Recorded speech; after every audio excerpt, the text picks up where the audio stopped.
আসসালামু আলাইকুম। আমি মোহাম্মদ নাইম আহমেদ, ডায়ারকুম ডায়ারকা জেলা যুব সমাজ ও দারুসুন্নাহ মহিলা মাদ্রাসায় 24শে ডিসেম্বর রোজ বুধবার বাদ আসর হতে ওয়াজ মাহফিল এবং সাংস্কৃতিক অনুষ্ঠান শুরু হবে।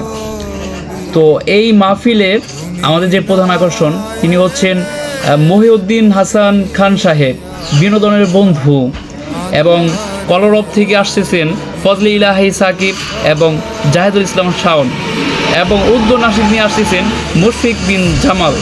প্রধান বক্তা হিসেবে থাকবেন মুফতি মিজানুর রহমান কাসিমি, আমাদের অত্র অঞ্চলের প্রখ্যাত ওয়াইস, এবং বিশেষ বক্তা হিসেবে থাকবেন তরুণের অহংকার, আমাদের দোহারের গর্ব মুফতি সানিম আশরাফ দোহারি।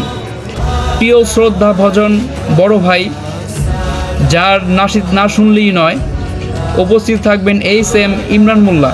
ইনশাল্লাহ আমি তো অবশ্যই থাকবো। এই চমৎকার আয়োজনে আপনারা সকলে আমন্ত্রিত।